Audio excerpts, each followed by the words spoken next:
G'day and welcome to the Hunting Connection podcast. My name is Zach Williams and I am your host. Here we'll connect you with hunters, fishers and outdoor enthusiasts from around the globe.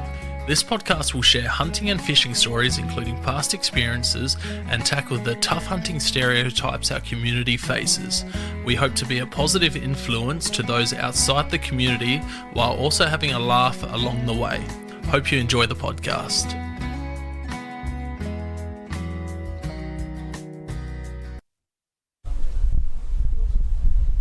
G'day and welcome to another episode of Hunting Connection podcast. I'm here with Jakob from Choo-roo. Choo-roo. Yeah, it's an odd name for sure. You think of it like chewing as in eating and roo as in kangaroo. Yeah.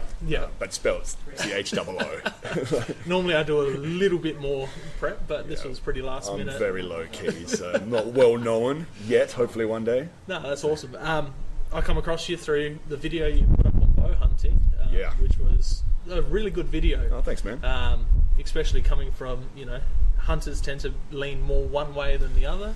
Yeah. You talk that you don't really get into politics too much. But not on the channel. No, I have my opinions. Obviously, I like to keep my finger on the pulse in the real world, but I try to make my place politically neutral so that it's accessible from everyone. Yeah. As politics is very polarizing. It's almost like your favorite sports team, Yeah.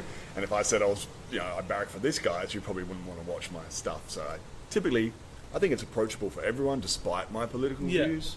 Yeah, which aren't that wild anyway. So. Seen you had a little bit of drama the other day. It's such a funny world we live in. Yeah, you'd be surprised at how, I don't like to use the word triggered too often, but people just fly off the handle, which is why I typically avoid talking about it. But because my channel is about self-sufficiency and getting rid of that dependence on government and corporations to provide food and whatnot, it's always going to lean into politics a little bit because that's the nature of the game, It does, and it tends to be that they don't want you to live self-sufficient. And no, not at all. It's tough, man. Like, there's so much old taxation on just the weirdest stuff that you kind of got to be a little bit sneaky about it half the time, which I don't want to admit too publicly. So, you've got a chili sauce company, which is a part of... Yeah, pretty much, yeah. So Choo-roo started as a bit of a lifestyle blog with plenty of Aussie shenanigans. Like, it's pretty crude, I do swear a lot and carry on. There's a lot of home brewing, and it is pretty silly, but I do look at it as more of an edutainment, which is a bit of a dicky word, but so a little bit educational, but at the same time lots of fun. Yeah. And so I have a range of different products, but the chili sauce is one that really took off to the point where I managed to quit my job. That's amazing. Actually now I just make videos which don't generate any income really, but it does help push the product. That's good. And so, The bow hunting one would have kicked off recently because I've seen that shared everywhere. I run a few of the bow hunting groups and pages. And I was surprised at how well it did because it is a very small channel. We've just hit 8,000 subs, which is huge for us, but in the YouTube community, it's nothing. Yeah. And if you look at some of my videos, they don't even have 1,000 views on them. Some have 100,000 views, some have a few. That one, I think we're up to 11,000 views in 4 days. Which for me is massive. Like that never happens with my videos. It's more like a trickle down effect. The videos from 5 years ago have lots of views because they've just been collecting them. So it was interesting, and it's the first video I did where I really did sort of go pretty hard on the politics in it. Maybe it's a bit of rage bait as well. So most of my content is happy-go-lucky sort of stuff. Not that intense. There was it's funny. You reminded me of one of my friends that I met through podcasting, and just the way you articulate stuff and put stuff together, and listening to it, like you were really, really well spoken, and then you're just like, shoot him in the head. I'm like, oh, come on, man. Yeah, I know. What you see is what you get. So I don't put on a character when I do these things. I do try to curate it because I do have quite a large American audience, and for whatever reason, they do not tolerate swear words. No, they hate cussing. I can talk about pulling the guts out of a rabbit, no worries. But as soon as if I say shit, I get a million comments of just people telling me off like unsubscribed. I'm like, well, what about what I'm actually saying? Like read between the lines sort of thing. But it's authentic. So if you meet me in real life, I'm trying not to swear here. No, that's fine. You're allowed to swear. I do have a potty mouth. So it's natural. Like if you meet me in real life, it's the same person that you see on screen. No, that's I'm not putting it on. So that also means there's going to be some crude language and dickhead fart jokes.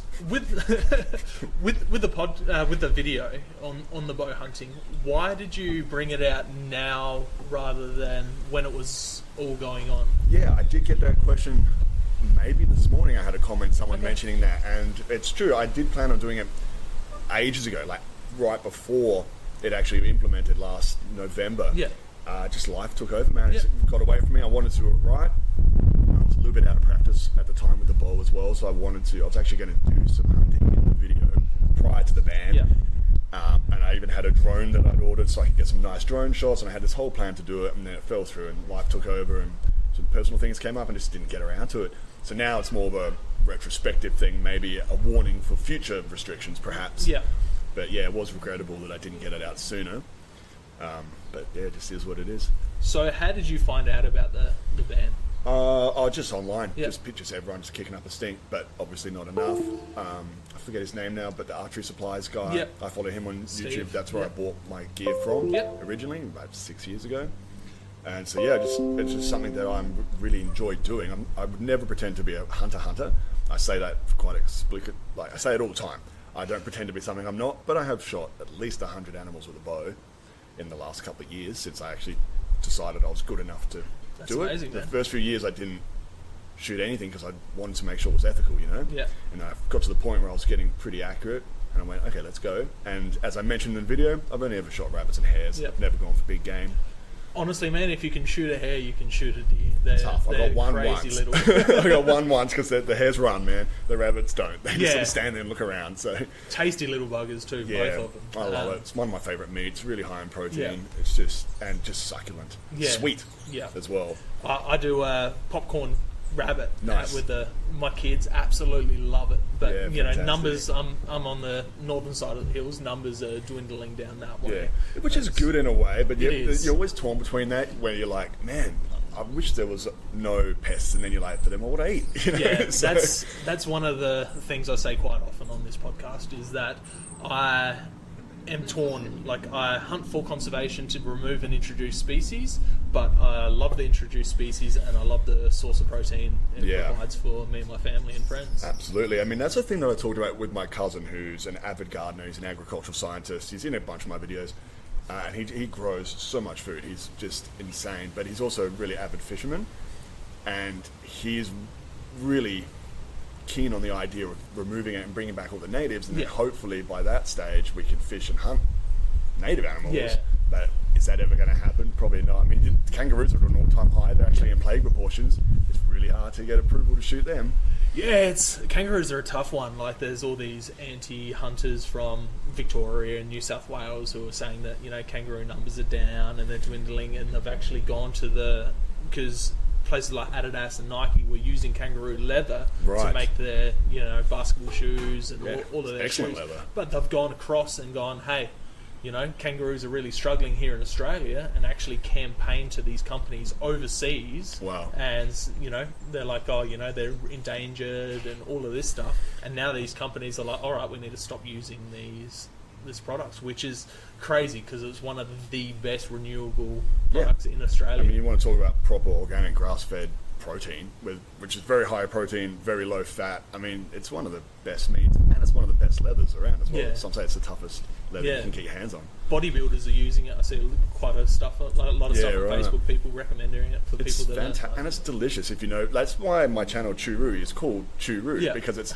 eat more roo. What's kind of the philosophy behind it? Like, I'm not anti-farming at all, but I sort of think if we relied less on sort of monoculture and started getting bio-renewable foods like kangaroo, and that's what it started off as a blog about. Let's, you know, put down the lamb for a little bit, which I love, by the way, but and maybe replace some of that with kangaroo, you know. But you can get it in every supermarket here. Yeah, now you can. It's definitely. But you're not allowed to shoot them. Yeah, well, there is tags that you can, but they make Sure. it very, very difficult to do so. If you can hear any background noise, it's because we are in a public park and we're having a dog and gun coffee while we sit down and do the podcast. Yeah, looking forward to it.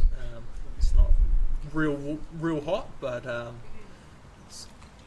it will do. That's it.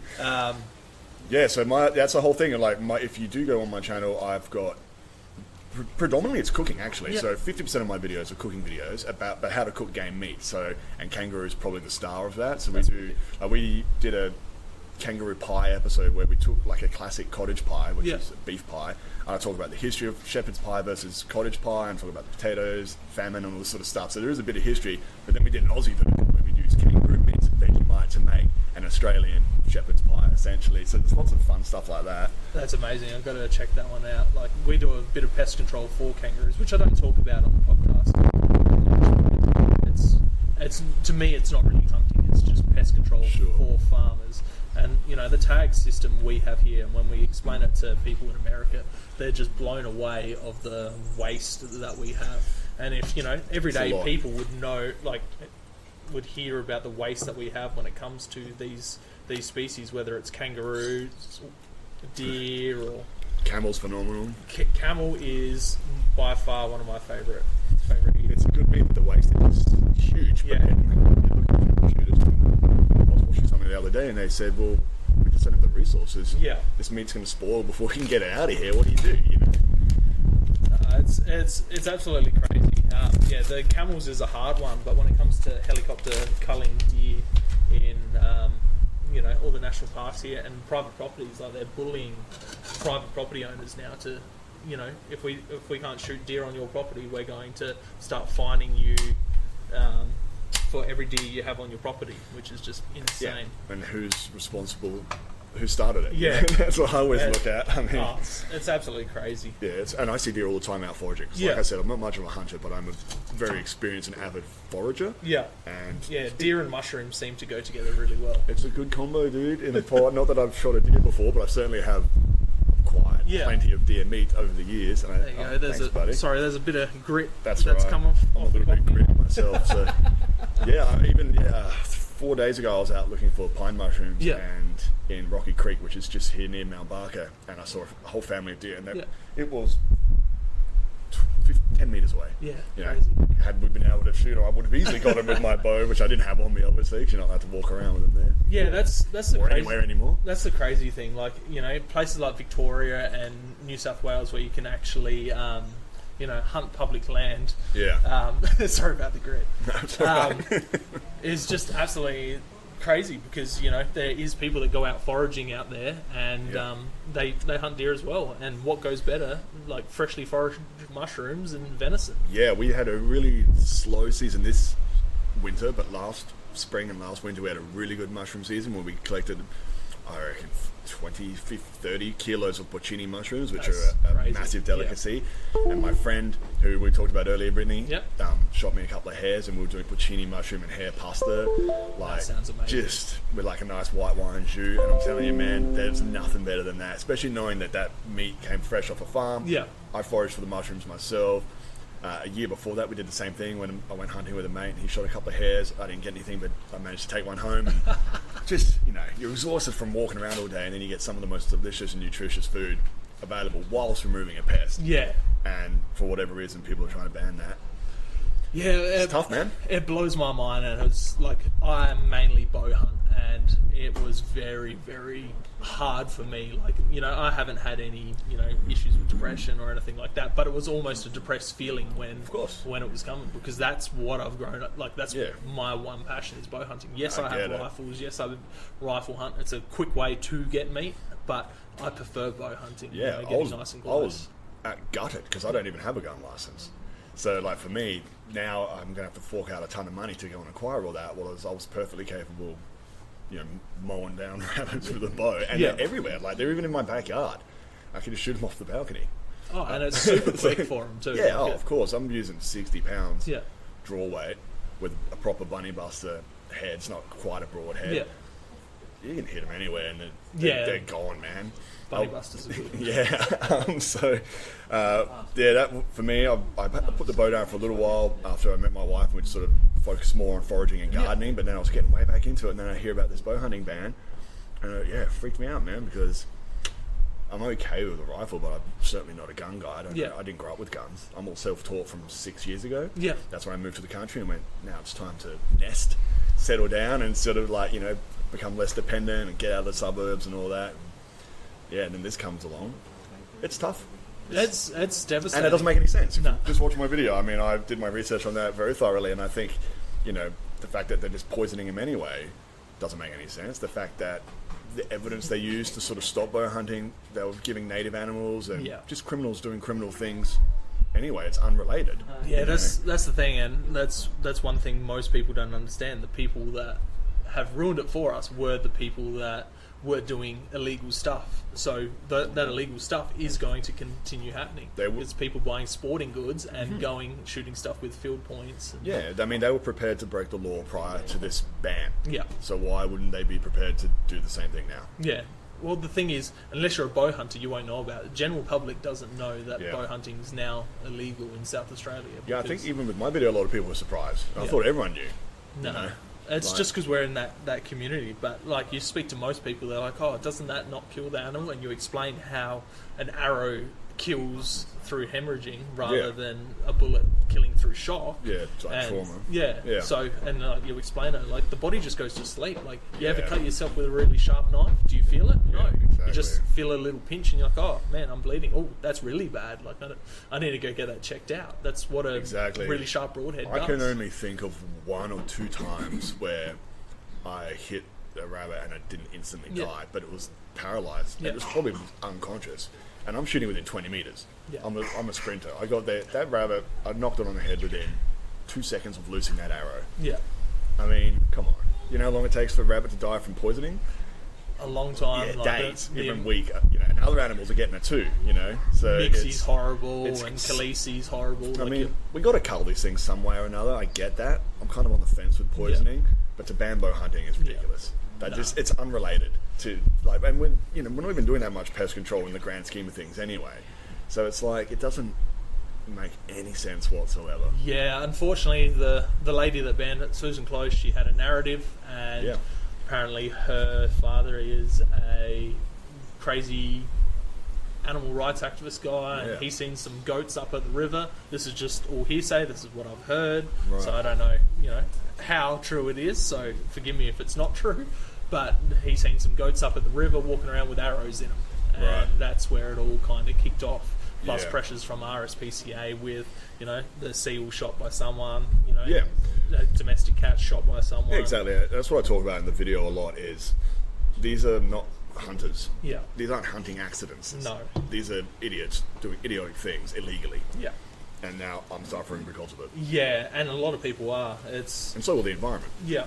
And that's the other thing as well. And there's lots of people out there that, through silly things when they were younger, that, they might have been caught with drugs or whatever, pot.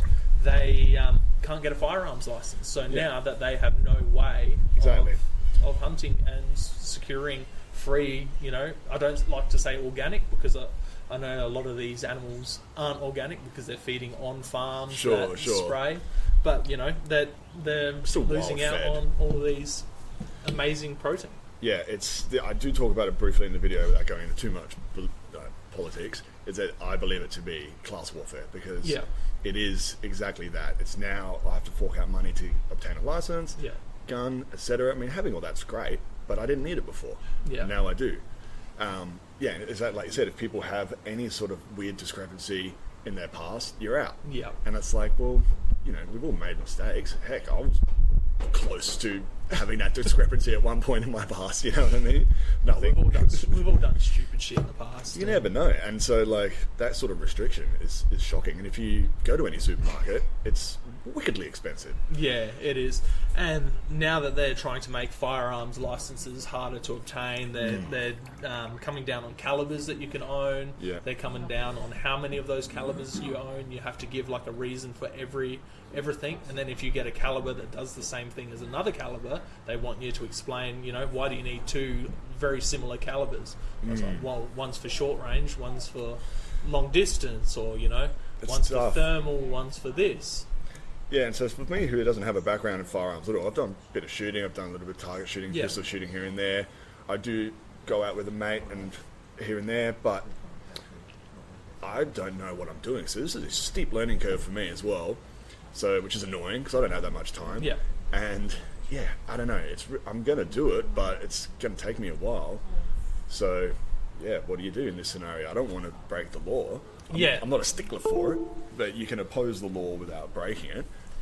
And that's the thing. That's how Robin Hood was formed. There was a ban on hunting deer in Europe, right? The king's because of the king's deer. Yeah. And he started hunting deer and feeding it to the poor, and that's where this whole Robin Hood myth came from. Yeah. Was archery was bow hunting was illegal, so someone was out there doing it to provide when the law wasn't just. It doesn't make any sense, and this is why, like, when I would talk about on my channel a lot about sort of urban homesteading and self-sufficiency, it's just about being less dependent, having that food security. So I think if you're really serious about food productivity and providing your own food, you got a garden.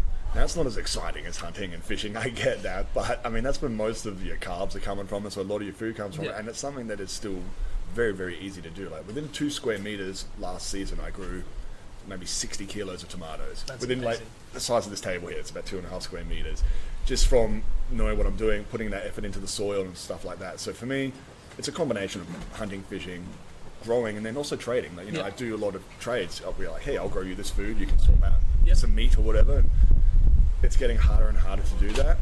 So I have my own water source on my property, so I'm completely self-sufficient in water. I've just got solar put on, so now, I don't pay for power, and that's already, that'll pay for itself in like 3 years, The amount of power, I work from home, the amount of power I use is phenomenal.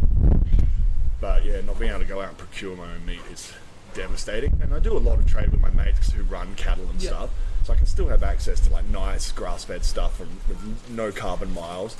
But it's not the same as going out and killing a pest and then eating it, It's not. And even like, not pests, like you look at it from like a North American side or an English side, it's just, it's something we've done as humans. We've grown our own food and we've harvested our own food for as long as, whether you're religious or evolution, it's been since the dawn of man, whatever you believe in, that's what we've been doing. Exactly. Foraging, growing, and hunting. We mentioned off mic before how like I used to do the medieval fairs and all that sort of stuff, because I'm a bit of a history nerd. I'm not a history buff, and in one ear make a video gone, but I do my research when it comes to that sort of stuff. And so I'm really love that idea that no matter how far back in time you go, you're still just getting a hunk of meat and putting it on a fire. I love cooking on open flame. I don't use heat beads at all. I just use hardwood charcoal every single time. And that's a part of it. That's why I took to the bow initially as well, because it's still, even though I'm using a compound bow, it's quite a modern piece of technology, it still has its roots in this awesome ancestry. So I've always been really passionate about history and all that kind of stuff, and looking back into the past and learning from it, but also appreciating it and acknowledging the past, and then going into the future and trying to create a better future at the same time. When these restrictions come in, it fucks you, man. It does, man. And it's like just a complete disregard for all of humanity's history. It's funny, like I've got 2 kids. I've got an 11-year-old and a 5-year-old, and the 5-year-old loves hunting. He loves coming with me. Both kids have their own bows, and now I can't take them out bow hunting, so I have to take them out with a rifle. It was good with young kids taking them out bow hunting because you didn't have to worry about ear protection. You didn't get much, but it was just nice walking out with the bows. We still do target shooting, go out to it, and then camp out. Good cognitive development as well, hand-eye coordination. I was a school teacher for 10 years, and so we focus a lot about skills that might not apply to the modern world, but still develop the brain. And hand-eye coordination, using a bow, using a rifle, the children are getting an education without even knowing it. Well, there's a reason why kids pick up sticks and rocks and throw them at stuff. It's primal, man. Because that's what we've been doing since dawn of time. There's a rabbit, there's something. I wonder if this rock is going to reach it and kill it. And then I've got protein for my family. We were actually talking about this the other day, because that's why like pub sports and like just sports in general is so popular. If you look at darts and pool and stuff like this, as my family's always like that. You put us, I come from a large family on my dad's side. I'm an only child, but I have heaps of uncles. You put us together, within a few seconds we're hitting rocks and throwing it at stuff, and it's because of that primal instinct. Like way back in the day, when you would hit a target, that's food for your village, man. That's food for your family. So even just playing pool, when you get that ball in the socket, it's like there's a little adrenaline rush, because a part of your primal brain is going, I just hit the target, and it dates back genetically. And that's not just some hippie hoodoo guru shit. I mean, that is real evolution. That's why there's such a satisfaction of hitting a target. When you hit something that you know you're about to eat, or pull a fish out of the water, I mean, how thrilling is getting that fish on? Everyone drops their rods, they come running over, I was like, what is it?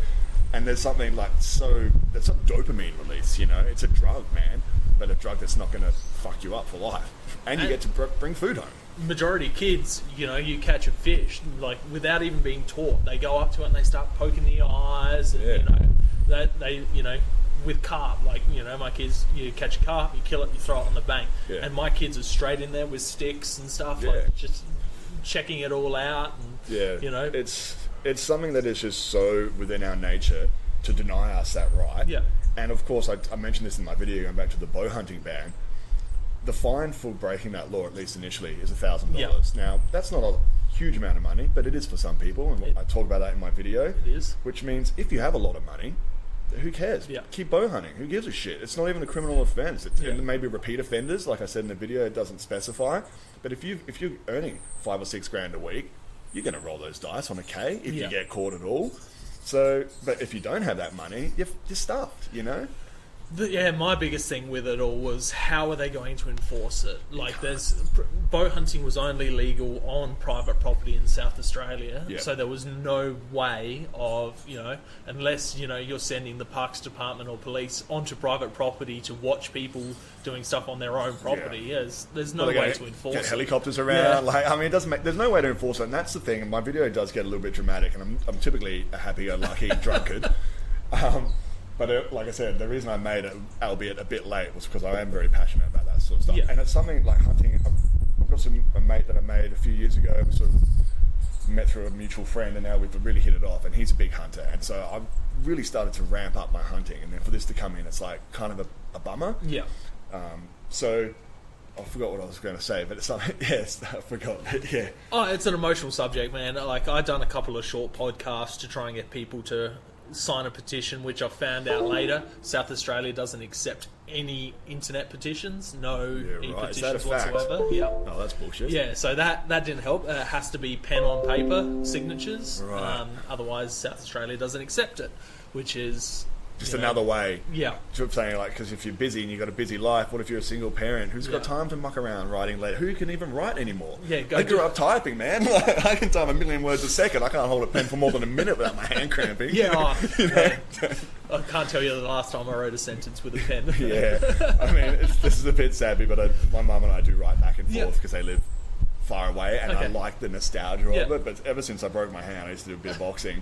Man, it's hard to even hold a pen, let alone write a fucking petition, Yeah. It's absolutely insane. Like, I think you can print it off, but you just have to get signatures, which is bloody stupid anyway. And surprisingly, the people that don't want the e-petition, who want e-petitions, are the Greens Party and all of that. Like, I mean, that's the thing. I'm constantly talking between, like, so-called leftist ideologies and sort of more of a centrist, really, but you always get torn because I'm like, where's the party that wants all the things that I want? They don't exist, man. It's like, I'm always like, have to choose who I'm going to vote for each year, and I just can't be fucked half the time. I do vote, I do pay attention, but it's like, okay, I agree with this, and this, but this completely fucking sucks. Yet, I don't know, 60% I like, and that 40% is gut wrenching, and it's the same on both sides. So I'm always torn. But back to what you're saying about how do they enforce it? Well, that's the thing. I mean, it is a big deal in the sense of having our rights stripped away from us without really being able to do anything about it.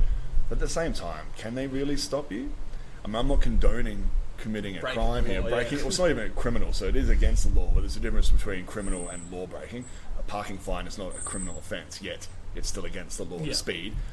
So it isn't criminal, so you're not going to go to jail unless you get caught 1 million times, perhaps, right? But I don't know how they could possibly enforce it. It's just...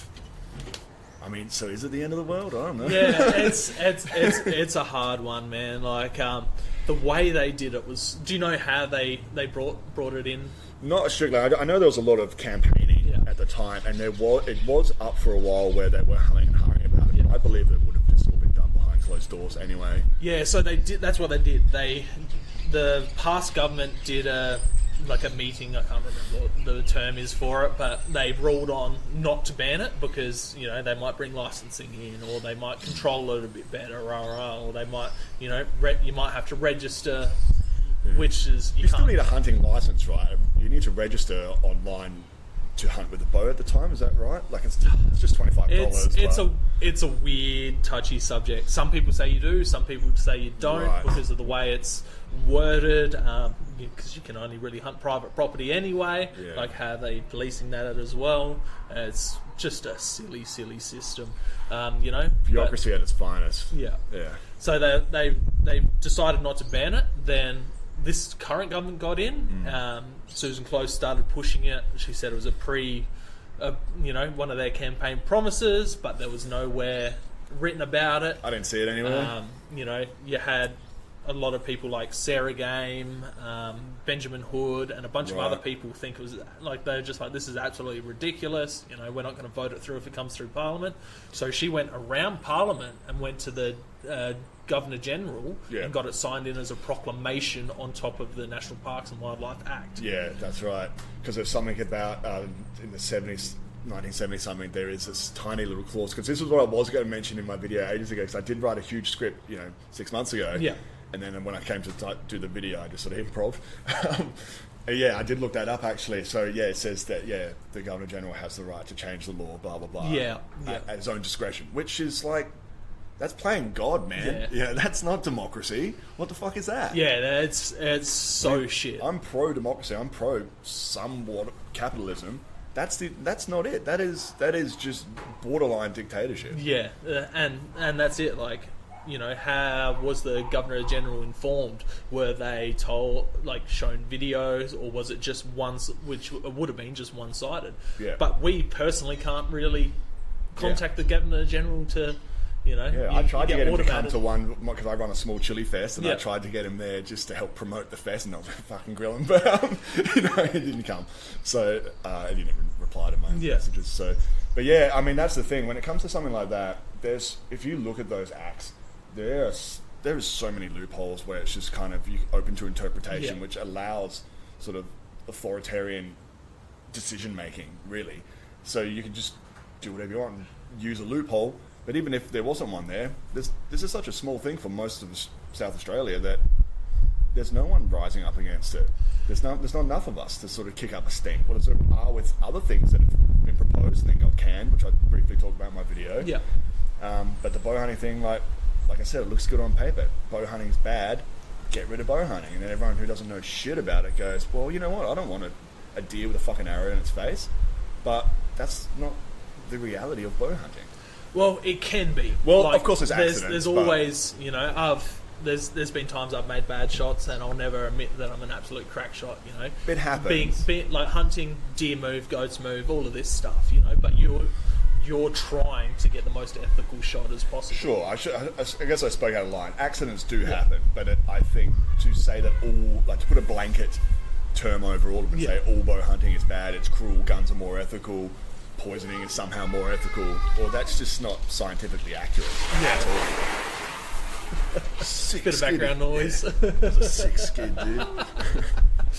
But it's such a hard thing, and being like someone like yourself who's you said you moved up from the city to the country to more or less. I spent a fair bit of my time in Darwin, which is basically the whole place's country, but I grew up here. I went to uni here. I was a school teacher for 10 years. I was a music teacher, so I did come from an arty-farty background. But then I've always been a nature boy. I've been foraging since I was a little kid. We used to do massive canoeing trips, fishing, all that stuff. Never been hunting before. When I moved back to the NT very recently, I took to archery because I was really into it. Then I met up with a bow hunting group in Darwin whose name escapes me. But then right when I was starting to get okay, I moved back down here. So then I met my wife and we're married and everything's good until December 1st, 2024. So so I don't have that much of a background in it, but I've always been an outdoors kid. Like always hiking, camping, fishing, heaps of fishing. I love that sort of stuff. That's kind of where I come from background. And then recently when COVID came along, I got real bored.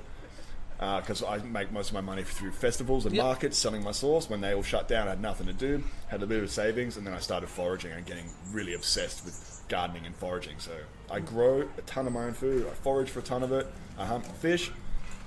I don't think I'm ever going to stop. You just have to find a way around it, Yeah, trips to Victoria and New South Wales. That's my next big trip plan. Yeah, just because I want to film it too. Because I like I like sharing myself. Like I do a lot of home brewing, just side topic. And some of the stuff I make is really experimental, and it doesn't come out that good. But I still chuck it up there and go, look, this was a failed experiment. Let's have some fun and watch me muck around and try to drink mushroom mead or whatever I made. You know, like, and it's the same thing with the hunting. You know, sometimes I put stuff up there where it hasn't been very successful, like a fishing trip where we caught one sweep or something, and you're like, this sucks. But you know, that's the reality of fishing and hunting. So I like to share all that, and because I try to be comical as best I can, I think it's fun to watch, even if it's not very eventful. I do have something to pick on you about your video. Carp, bow fishing. Have you done it? No. It is spectacular fun. Okay. It is amazing. Yes. So over summer, if I'm not out in the kayak fishing for squid and stuff, which, you know, going on with the algae bloom, I won't be out there as much anymore. Yeah. So I'll be more time up the river. It is... It's good fun. The best thing. It is so much fun. Yeah, right. I mean, I've made my own spears and speared tons of carp, right? But what I guess the comment I made in the video was, why would you fucking waste your time? I think I said something like that as an offhand comment. And what I meant by that was, if you just put 3 bits of corn on any hook, you're going to get a carp. You know? But it's different, man. I love fishing with a rod and reel. There's a thrill out of it, right? You get into the backwaters or, you know, small off creeks on the river, and you see the carp. It's like hunting. It's not like fishing. You're full on stalking. And I believe, because I started off bow fishing. I've never done it, but I want to. When it comes to archery. And then I progressed into bow hunting from that. Right. You know, I grew up shooting rifles with my grandparents and hunting that way. But yeah, bow fishing is amazing fun. Like, we went up to the river one day, and between me, my cousin, and a mate, we shot 140 carp, nothing under 70 centimeters. Wow, that's awesome. Like, it was just so much fun. Yeah, I suppose what I was referring to, it's something I've always wanted to do. I even picked out a couple of bows that I was interested in and stuff like that. From a food, because I eat carp, and this is really controversial in Australia. It's the most farmed fish on earth. Yeah. Most eaten fish on earth. Yeah, and it's only Australia and America that are weird about it. And I actually did a lot of research in this in my early days of filmmaking, like, let's say content creation, whatever you want to call YouTube. And I found out that it was probably a histamine that was causing the so-called muddy flavour. You bleed your fish right, you get a decent sized fish. It can actually be a very delicious fish. Yeah. It's not the best fish around, but it's not as gross as people make it out to be if prepared right. It's the bones that tend to... That's why if you get like a good one, yeah. or what they do in a lot of countries is they pressure tin it like you would tuna or salmon, so those bones turn to mush, and then you can make sort of pâtés and cool shit out of it like that. I think it's an underutilized resource, but that's a conversation I can bang on about forever, like turning it into fertilizer or pet food. I want to talk about it because, like I said, I do a lot of bow fishing. Sure. I don't always use them. Most of the time, it's just throwing into the bush. Yeah, which is doing a service anyway to the river, you know. Exactly. We'll keep a big one and cook it up. Curries are really good with it because the meat holds together really well. Like we do a coconut curry, carp curry. I'll have to try that. And because we're dicing it up into little squares, we can pull out the big bones. Yep. And we only use these massive, like we'll pull pretty big fillets off of it that are boneless. Oh, huge. I chuck them through a mincer and I make Thai fish cakes out of them. So with chili, lime, bunch of herbs and spices. Yeah, and it is edible. It's not as good as whiting or whatever, or other freshwater fish. Like I really like, obviously, redfin perch. It's one of my favourite, and I do like trout a lot. Trout people don't like it when you don't throw them back, but they are a predatory introduced species and shouldn't be in our waters. Yet trout people, what we call wand wankers. I hope I'm not offending anyone. They get really upset about that. There's nothing wrong with fly fishing, but you know. If you don't throw it back, you get strips torn off you. Yeah. But it's like that's a pestilent creature that shouldn't be thrown back, and it's super delicious. But anyway, it's gorgeous meat, and that's the thing. Like, you know, people won't eat rabbits or hares or carp, and it's just how you prepare it. Like the amount of people I know that shoot deer and they'll take maybe the back straps, maybe the back legs, and that's all they take. And you know, you hear all the time people shooting deer during the rut. And they're like, you can't eat a buck during the rut. Yes, you can. It's perfectly fine. Weird. It's all how you prepare it. Yeah, big time. So that's how I feel about carp. I think it's a good bio-renewable resource. So back to my comment, I think from a food point of view, I was like, oh, what are these? Soda water, which one? Oh yeah, whatever. That's fine. Thanks, man. No. I feel like, I guess it was a bit of a backhanded comment, but it was more about just time efficiency producing meat. If you're out there purely looking for food, but you've almost convinced me that you can get just as much with a bow than you can with a rod in terms of time, like time and stuff like that. But yeah, so I've got heaps of carp videos because I think it's one of those things in Australia where I want to get rid of that stigma. There's so much good food out there if you're just not a dickhead about it. But some, like my mum, for example, is like, I'm not bloody eating carp. I'm like, have you ever had it? She's like, no. I said, well, what are you talking about, mum? I'm writing this in a letter to mum. No. So I think try something first. Try everything, dude. Like I lived in the Philippines for 2 years after high school. And the amount of weird stuff I ate over there, dude, you wouldn't believe it. That's awesome. And it tastes great because they know what they're doing.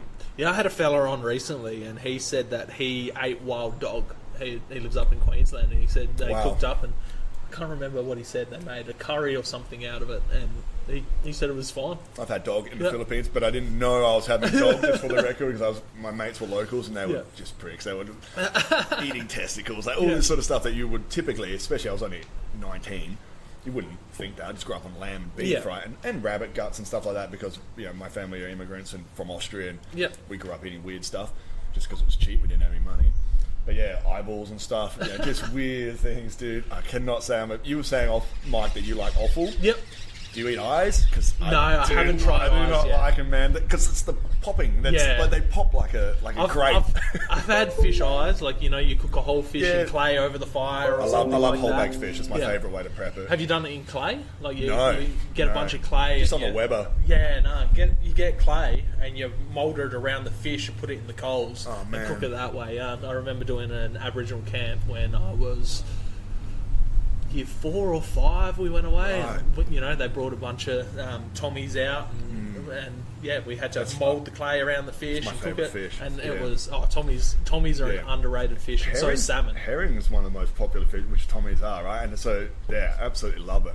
That's awesome. Do you need a specific type of clay? Because my whole backyard is clay. Like that was the hardest part when I first got that property, was building garden beds. I had to just excavate by hand. I'm sure if you cleaned it up enough and took all the chunks out, it would be fine. Season the fish and mould it around the fish. And we said off camera, off mic, that my bakery was closed this morning. I'm so fucking hungry now. You're making me hungry, dude. That's the hardest thing about doing this podcast, because I talk about food so much, because like I said to you earlier, food is a massive reason why I hunt. It's everything. I make bone broth out of the bones. I collect ribs, bone broth. Yeah, we do a lot of broth. Sipping that on a cold morning, instead of coffee, is just so good. I love it. My wife makes a killer one. Like I said before, I got a mate who has some cows.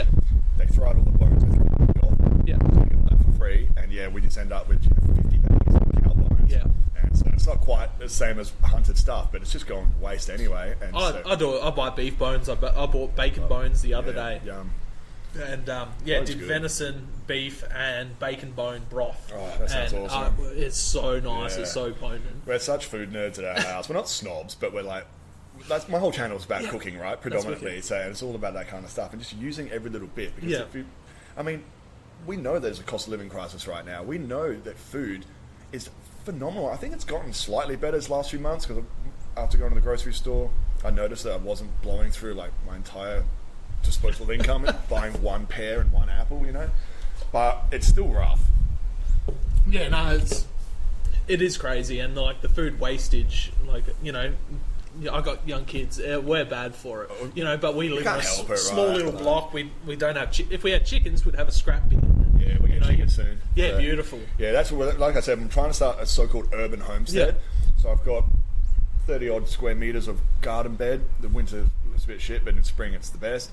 And then, all my fruit trees, I got 30 fruit trees put in that have been grafted by my cousin, whom I mentioned was an agricultural scientist. He specialised in fruit grafting. Cool. So just having that resource there. So they kind of like a fruit salad tree where you grafted 3-4 together? That's weird. It turns out my property had all these wild plums in there, which didn't bear fruit. But they've had that rootstock for like 15 years. So these are incredibly well-established rootstocks. So we just hacked them all down, just grafted.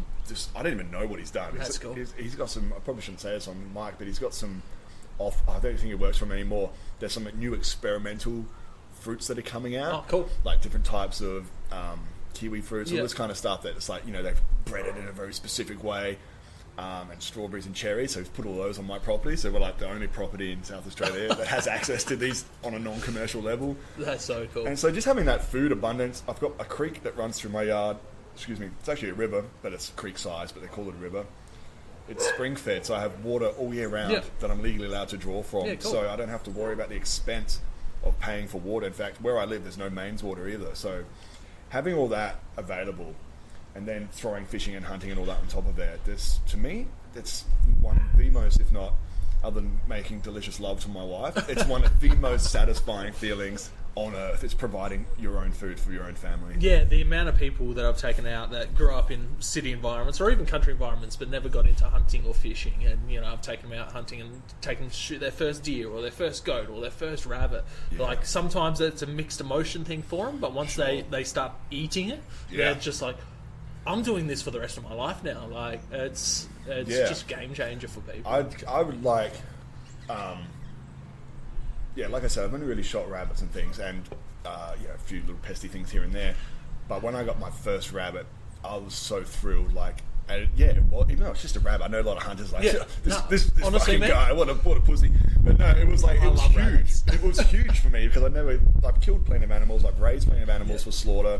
I've butchered plenty of animals that other people have shot, but when I got my first kill, even though it was just a rabbit, it was a very emotional time for me. But we stripped it down. We ate it. We brined it overnight. Made a ragu out of it the next day, and it was like, because I already knew how to make a ragu, and I've eaten plenty of rabbits before, but just having that. And then since then, like I said, I've shot at least 100 more. And that's crazy. With a bow, like, I've shot maybe... It's been 5 years. 15, so, I've been bow hunting for 13 years. I've shot more deer with a bow than I have rabbits. Right. Well, that's just all I have around, Like, I've slowed down this last year because I lost access to this property. But this property, these rabbits... I don't know, because I don't want to sound cruel. Like, it's not their fault that they're there. But God, these rabbits are stupid. They just stand there. Yeah. Like, you can just ping 2 or 3 with a bow, and I'm just sitting there like, this is... I felt like Legolas from Lord of the Rings, man. Just bang, bang, bang. There's 3 rabbits in like an hour, and they just wouldn't run away. Yeah, that's one of those things. If they haven't had hunting pressure, you can get them. You can trap them as well. Yeah, you've got traps. Like live traps, like you buy the cage ones. You stick them down the hole. And I used to play around with all sorts. Like, I had a little SAS survival handbook as a kid. Oh, that's cool. And I'd go set little snares and all of that, and play around as a kid, just learning deadfall traps and everything. And just play around. That's wicked. I've never snared one. I've set up a few, but they just didn't go into it for whatever reason. But I didn't really know what I was doing. But it's a cool thing, and I've been fortunate enough to hunt a couple different countries. Cool. I went to New Zealand my first trip. I missed 3 deer with a bow. Wow. At varying distances, 20, 30, and 40, just buck fever, getting in. Yeah. But I shot a rabbit at 40. Wow. And then, I went straight back to camp. It was one of the coldest, miserable hunts I've ever had. Like, I was wet, my feet were cold. I was, I just bought cheap hiking stuff, so like the mattress wasn't insulated, so I was just cold and wet. And I've got my little gas cooker that I got next to me, and I've cooked up some rabbit with some seasoning and some bacon fat, and it was one of the best things. And then I went to Mexico and shot a few rabbits up there, and some hare, like their versions of hares, the American jackrabbit. And it was so good, cooking on mesquite wood over an open fire. Oh, it's just beautiful. Do we get much mesquite around here? So I think we can find it. You can buy it. I don't know if we have wild mesquite in South Australia. I know Queensland has an issue with wild mesquite, but I'm so particular about my woods, because when I first met my wife's like me, but female version. Like, just like hardcore. That's awesome. And when we first sort of started dating, I went back to their place for a bit. Just the most epic barbecue setup, like really good grills, big bullet smokers. I'm like, I'm gonna marry you one day. So we're really weird about wood, So we have all this. We had access to cherry wood, apple wood, so we just stockpile wood constantly, because when I first started smoking meats, I didn't realize how important the type. I just thought it's wank, But what's your favorite? Depends on what I'm cooking. But if I'm doing anything just sort of general that I'm not overly particular about, I like to use native eucalypt. I think like Tassie Blue and stuff like this, and ironbark is really good for red meat. But if I want something a bit more succulent in particular, apple and cherry wood is my go-to. Cherry wood is... cherry's really nice. It's sort of less common, I think, because I don't know. I don't buy it. I don't know what's in the stores, but we have access to a cherry plantation, and they prune it every other year. And I'm not sure if we still go there, but we've stockpiled so much of it. That's great. Cherry wood's just killer, dude. I really love red gum. Like, it's a very underrated because of the flavour that it puts through. But, especially with your hot sauce, like chicken wings in hot sauce, smoked over like a rotisserie with red gum. It's good. It's amazing. It's similar to ironbark. That's why I like the ironbark. That real dense, darker wood. Yeah, is like, I really like that sort of that potency of it, and I feel like it also burns pretty clean as well. So you don't get a ton of ash and all this sort of stuff on there. But yeah, with a bullet smoker, it's more of a direct thing. I'm in the process of building an offset smoker, just so I can do some long-term stuff. But yeah, just my property's so much clay. This time of year, you go down on a hill as well. Yeah, just wet. Just slipping and sliding everywhere. It's a tiny little house, like it's a little kit home. That's awesome. From the 70s, but the property's gorgeous. You know? Beautiful. So, how many acres are you on?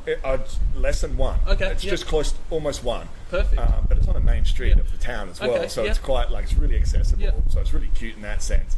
And then you go down the bottom, I've got this beautiful creek with a bit of land either side. So it's not a lot of land to run around on. There's no hunting on there except this one time a rabbit. I've been there 4 years. I'm like, what? That can't be. Can I just shot it from the balcony? You know, like, just straight off the balcony, free dinner. The original Uber Eats. Yeah, that's it. Well, we got so many foxes on my property too, but I can't really loose too many arrows because if it does get a ricochet or something, I've got property around kids and stuff, so I don't like to do it. I do have a few targets that I can shoot into the hill, which is fun, but only up to 20 metres, so you really got to get out there. But now, it's one of those things. Well, we're definitely going to have to, as it warms up, I'm going to have to get you out bow fishing. I'd love to. I've got spare rigs and all of that stuff. I mean, it's the only thing you can use a bow for now legally, so I can still film that at least. Honestly, man, I think you'll love it. Like, I've got one of my best mates. He's a really crazy traditional archery guy. His Instagram blew up because he was running on a treadmill shooting his recurve or longbow and shooting targets off of it while he was running. And I'm just like, all right, we'll get you out bow fishing. And he's like, bow fishing? That's fucking stupid. And I'm like, trust me, man, just come out with me. Like, you have to go in the warmer months when they're spawning. Like, as it starts getting really hot, they're spawning. It's like hunting like deer in the rut. And they're just like they're spawning. They're up against the bank. They're feeding. They're surfacing, and it's crazy. That'd be so much fun. It is, and you have to shoot lower than what you're seeing in the water because of refraction. And you're using like a normal hunting arrow is 500 grains. You're using an 1200 grain arrow because it's like a harpoon as well. What sort of bow are you using? So I'm just using like cheaper compound bows, and I've got a cheaper recurve as well. It depends what you like. I like the compounds because you can be there at full draw. Especially because I like, you get some people that do it off of the bank and walk around the edges looking for them. I get in the water.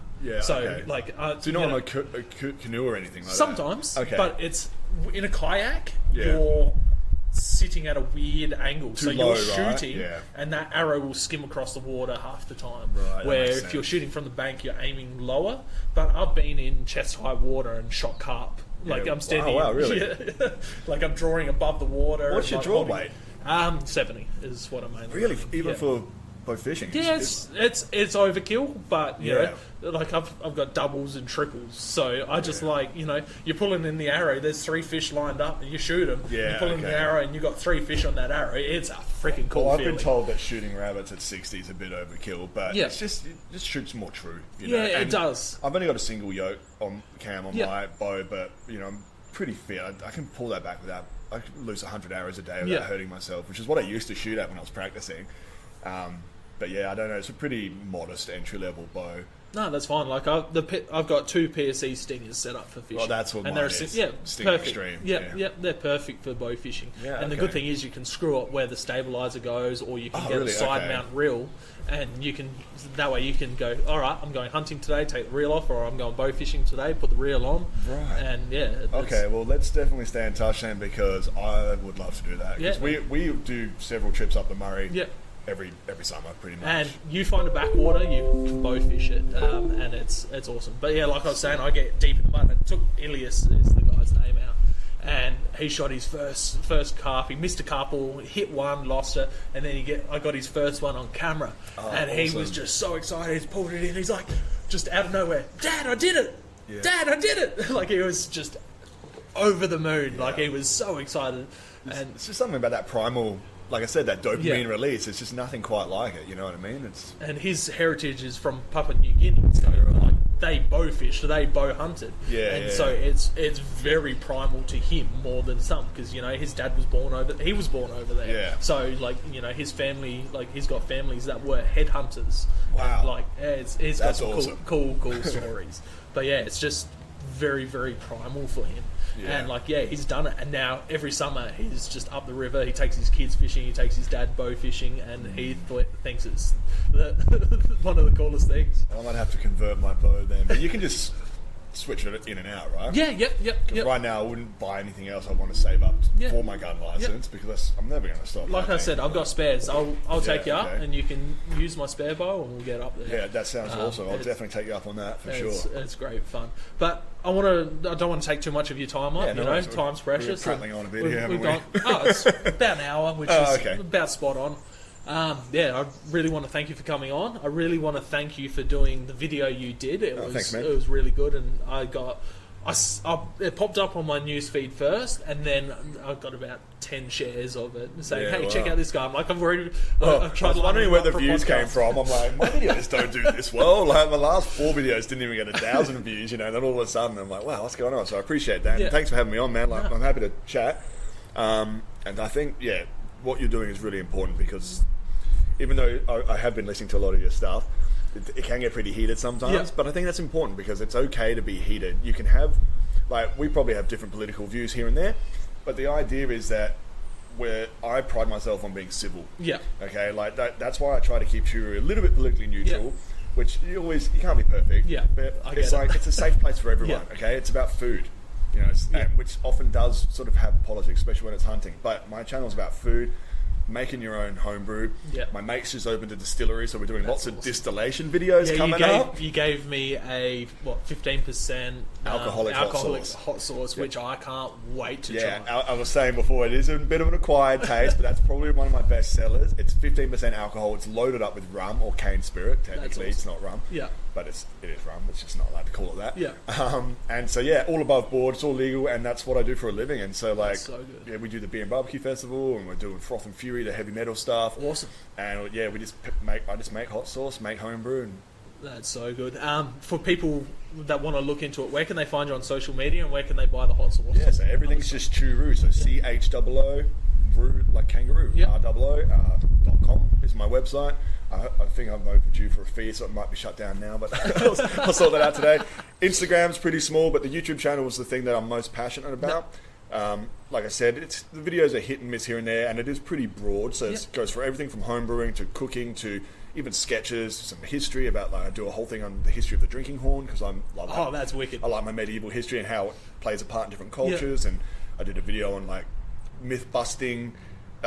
Medieval people only drank ale, which wasn't strictly true, so I talk about where that myth came from, and also whilst brewing. Okay, that's cool. All the music's original, so I really like it. Even if it's not hugely popular, it's a passion project of mine, so everything from the music to the production to the filming, it's all me. I write the music and record it at home and put it in there. It's just background stuff. So. See, I don't have an artistic bone in my body. I can't draw, I can't read music. I tried playing bass when I was 13. I've got none of it. So even the audio stuff of the podcast, it's, I'm a sucker for AI, so I've been using AI to do stuff. How good is it though? I've made so a few guys would have heard this story, but that big red stag that you commented on Instagram, I drove up to New South Wales, 14.5 hour drive, shot the deer, I'd worked all day, drove all night, got to the farm, shot the deer, took photos, went to go recover it with my mate's truck, because he's got a crane truck, he's a proper farm boy.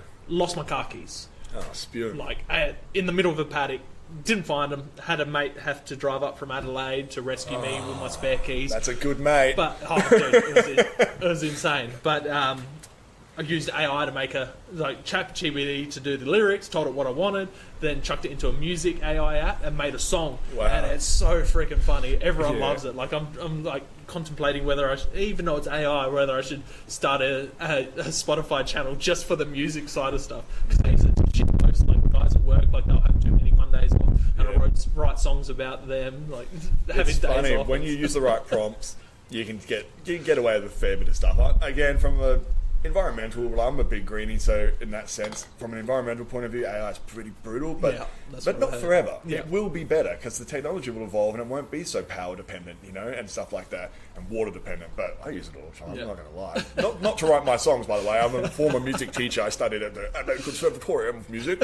I was a music teacher for 10 years. But yeah, the channel's fun, man. Like that's why I try to keep it a safe place. So there's probably something on there for everyone if you're into this sort of Aussie ochre mucking around. If you don't mind cussing. No, there's a few guys that will head over there and check it out. Because when my wife's on there, it does get a bit raunchy because we're sexual deviants, but that's probably for a different podcast. But no, we just love to cook and muck around. No, that's awesome. And yeah, we've got some camping stuff coming up, which is always good fun, but it's mostly just here's how to be self-sufficient. Kind of. Yep. We'll have to change it up. We'll get you out there. I'll try and get you out hunting sometime. Yeah, great. I've got plenty of rifles. We do a fair bit of spotlighting and stalking. I really appreciate that because that's what I want to do. I said I want to ramp it up. Because let's do it. You can do some videos and bow fishing as soon as it warms up. Yeah, let's do it. I'm keen as. Stay in contact. But yeah, really appreciate you coming on. Thanks for having me. This will be a few weeks till it's released, but we'll sort something out, and hopefully it won't be the last time you're on the podcast. We'll chat about hunting and fishing some more. Yeah, anytime, mate. Anytime. Thanks really for having appreciate it. Cheers, bud. Catch you, bye. Thank you for joining us on another episode of Hunting Connection Podcast. We hope you've enjoyed our discussions and gained valuable insights into the world of hunting, fishing, and the outdoors. To stay connected with us and never miss out on an update, please be sure to follow us on social media, all at Hunting Connection Podcast. We appreciate your support and would love for you to share the podcast with your friends and family. Don't forget to tag us in your hunting photos on social media and let us know about your experiences. Your feedback is invaluable to us, so please take a moment to subscribe, rate, and review the podcast. Together, we continue growing and delivering more captivating episodes for all hunting enthusiasts. Stay connected, stay informed, and keep pursuing your passion for the hunt. Until next time, happy hunting.